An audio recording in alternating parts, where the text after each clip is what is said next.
तो चलिए आज चलते हैं दौलताबाद के उस किले में जहां आप जानते हैं जलन की एक छोटी सी चिंगारी ने एक ऐसे श्राप को जन्म दे दिया कि उसकी आग में पूरा का पूरा साम्राज्य ही जलकर राख हो गया। कहानी की शुरुआत होती है आधी रात से। रात का तीसरा पहर था और पूरा किला मानो गहरी नींद में डूबा हुआ था। चारों तरफ एक अजीब सा सन्नाटा था, लेकिन ये वो वाला सन्नाटा नहीं था जो सुकून देता है। नहीं, ये तो किसी बहुत बड़े तूफान के आने से पहले की खामोशी थी। और इस पूरी कहानी के बीच में है दौलताबाद की महारानी रुक्मिणी, जिनके दिल में एक डर पल रहा था। एक ऐसा डर जो सिर्फ उनका ही नहीं बल्कि पूरे राज्य के खत्म होने की वजह बनने वाला था। देखिए, रानी रुक्मिणी तो एक बहुत ही समर्पित पत्नी थी, लेकिन राजा विक्रम सिंह वो थोड़े कह सकते हैं रंगीन मिजाज के थे और उनका दिल आ गया था एक दरबारी नर्तकी पर। अब रानी को ये डर खाने लगा कि कहीं उनका हश्र भी राजा की दूसरी पत्नी जैसा न हो जाए, जिसे राजा ने पूरी तरह से भुला दिया था। तो बस अपने पति को, अपने सम्मान को खोने का डर रानी रुक्मिणी पर इतना हावी हो गया कि उन्होंने ठान लिया कि इस बार वो अपना अधिकार नहीं खोएंगी, और इसके लिए वो उस नर्तकी को रास्ते से हटाने के लिए किसी भी हद तक जाने को तैयार थीं।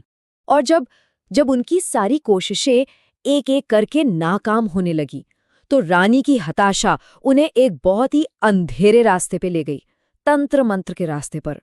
और इसी सिलसिले में उन्होंने महल में बुलवाया एक ऐसे तांत्रिक को जो काले जादू का माहिर माना जाता था। उस तांत्रिक ने रानी को एक उपाय तो बताया, एक ऐसा रास्ता जिससे वो अपनी सौतन से हमेशा हमेशा के लिए छुटकारा पा सकती थी। लेकिन उस शक्ति को हासिल करने की एक कीमत थी। एक ऐसी भयानक शर्त रखी गई जो सच पूछिए तो रानी के ज़मीर का सबसे बड़ा इम्तिहान होने वाली थी। और जानते हैं वो कीमत क्या थी?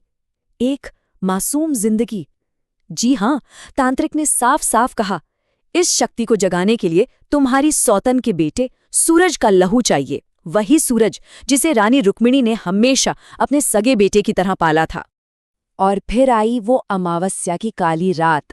उस रात रानी रुक्मिणी ने आखिरकार वो फैसला ले ही लिया, एक ऐसा फैसला जिसने दौलताबाद के इतिहास को हमेशा के लिए कालिक से पोत दिया। ये वो कदम था जहां से वापसी का कोई रास्ता नहीं था। वो अनुष्ठान सोचकर भी रूह कांप जाती है। आधी रात को हवन कुंड में आग जलाई गई। तांत्रिक के मंत्रों से हवा में एक अजीब सा खौफ घुलने लगा, और फिर उस मासूम राजकुमार के लहू की आहुति दी गई, और उसी हवन की आग से एक रक्त पिपासु यानी खून की प्यासी शक्ति ने जन्म लिया, एक ऐसी ताकत जिसकी भूख कभी शांत नहीं हो सकती।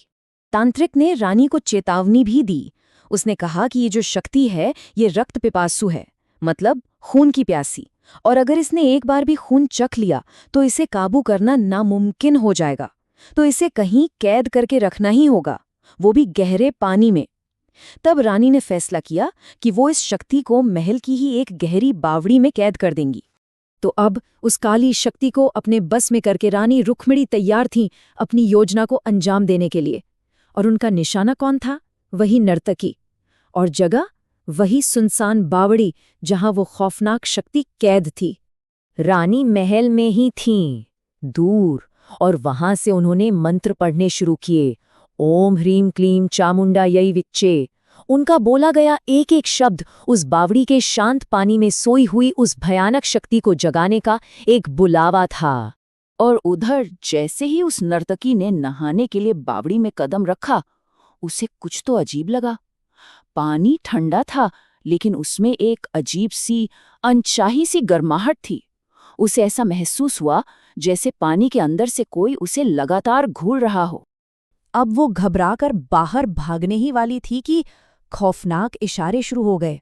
पहले तो बावड़ी का नीला पानी खून की तरह लाल हो गया, फिर उसे अपनी परछाई के साथ एक और साया दिखाई दिया। दीवारों से किसी के भयानक तरीके से हंसने की आवाज आने लगी, और खाली सीढ़ियों पर कदमों की आहट सुनाई दी। और फिर इससे पहले कि वो कुछ कर पाती, एक बहुत बड़े से साये ने उसे जोर से धक्का देकर वापस उसी गहरे पानी में फेंक दिया। उसकी चीखें उसके गले में ही घुट कर रह गईं। कहते हैं उस शक्ति ने उसके जिस्म से खून की एक एक बूंद खींच ली थी। उसकी मौत बहुत ही खामोश और भयानक थी, और कुछ ही देर बाद उसकी खून रहित बेजान लाश उस मनहूस पानी के ऊपर तैर रही थी। रानी रुक्मिणी को लगा चलो काम हो गया, वो जीत गई। लेकिन वो एक बहुत बड़ी चीज भूल गई थी। जिस खेल को उन्होंने शुरू किया था ना, उसके नियम कोई और लिख रहा था। तांत्रिक ने उन्हें ये कभी नहीं बताया था कि एक बार इंसान का खून चखने के बाद उस शक्ति की ताकत 100 गुना बढ़ जाएगी। और अब वो श्राप घूम फिर कर वापस घर आ चुका था।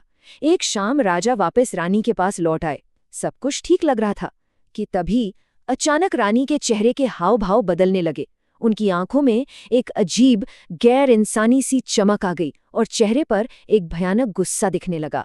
रानी ने बोलना शुरू किया, लेकिन आवाज भले ही उनकी थी, शब्द उस शैतानी शक्ति के थे।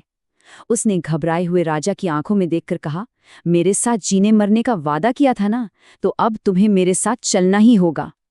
मतलब साफ था, वो अपनी प्यास अब राजा और रानी दोनों के खून से बुझाने वाली थी। और उस रात महल के उस गहरे सन्नाटे को सिर्फ दो दर्दनाक चीखों ने चीर दिया। अगले दिन जब महल के दरवाजे तोड़े गए तो अंदर का जो नजारा था उसे देखकर सबकी रूह कांप गई। कमरे में राजा और रानी की जिंदगी से खाली 2 जिस्म पड़े थे। उनके शरीर नीले पड़ चुके थे और उन पर किसी जंगली जानवर के नोचने जैसे भयानक निशान थे। लेकिन कहानी यहीं खत्म नहीं हुई। वो श्राप राजा रानी की मौत के साथ खत्म नहीं हुआ, बल्कि उसने तो पूरे के पूरे राज्य को अपनी चपेट में ले लिया। और कहते हैं कि उस दिन के बाद दौलताबाद के उस किले में कभी कुछ अच्छा नहीं हुआ। देखते ही देखते वो एक वीरान, खंडर और एक भूताह जगह में बदल गया।